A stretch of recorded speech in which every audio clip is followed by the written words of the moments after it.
I'm going into the Old Testament. The text I think that really speaks well about what the World Food Prize is all about.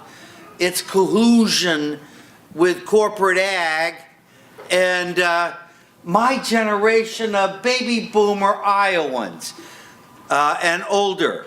There's plenty of them out here right now. Because this is our story, gang. And it comes from Genesis. It's the 47th chapter, and it's called Joseph's Land Policy.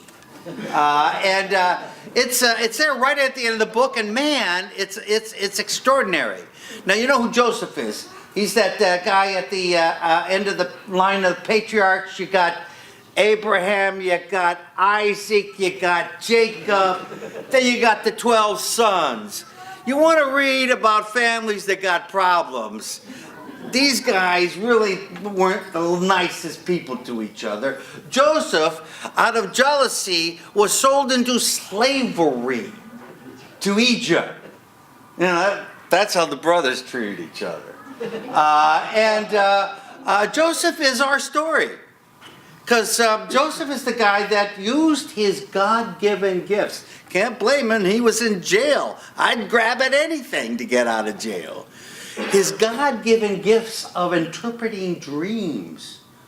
And when the Pharaoh found out about it, got this Hebrew slave prisoner and said, help me with this dream. Remember the dream? He's got these 7 fat cows coming down the river, and then he has 7 lean, starving skeleton cows. And he asked the Jewish kid with his God-given gifts, tell me, what does this mean? And he gave the Pharaoh what he got, his interpretive skills.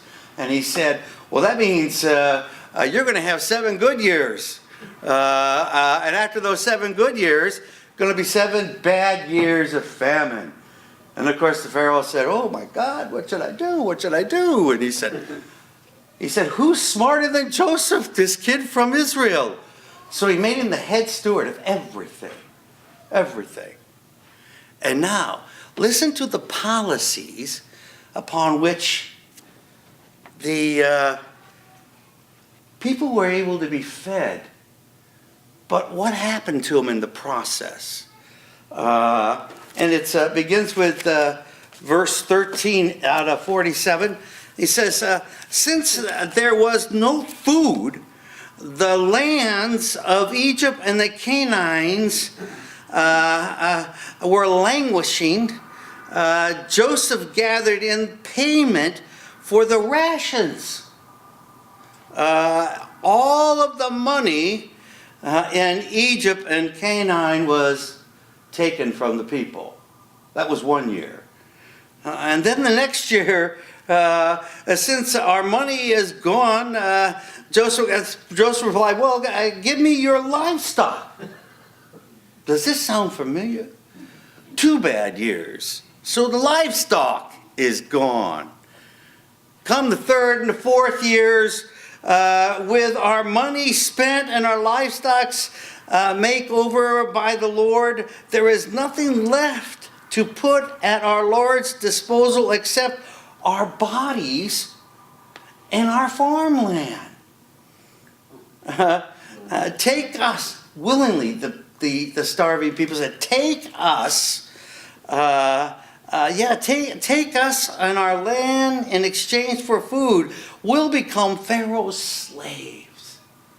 This is the food policy. Then Joseph acquired all the farmland of Egypt for the Pharaoh.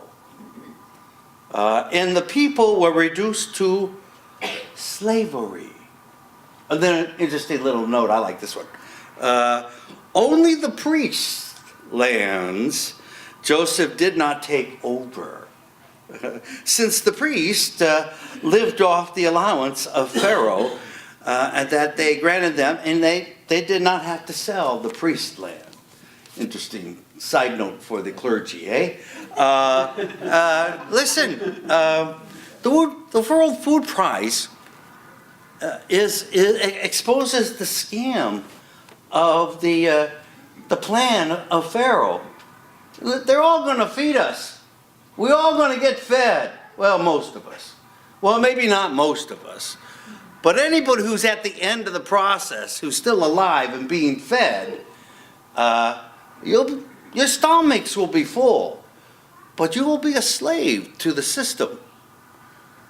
And that's our story. When I was a kid, back in the 50s and the 60s, I couldn't wait to get off the farm. Our whole generation was taught, get the hell off the farm. There's no future there. And there wasn't any for the plans of corporate folks, because right after World War II, you know, that's when the folks at DuPont and their nitrogen bomb making plants were turned over to DuPont nitrogen fertilizer making plants. That's when oil started to become the dominant factor in agriculture and everything else. And in Iowa, 70 years of corporate agriculture. Fewer farmers feeding a lot more people. Wrong. In Iowa, we don't feed people, we feed cows and we feed pigs. That's what we feed. In Iowa, our diet ain't much different than the city folks in New York City. That's what's going down. And in my lifetime, half of the soil gone down the rivers. And what's left of the soil, dead.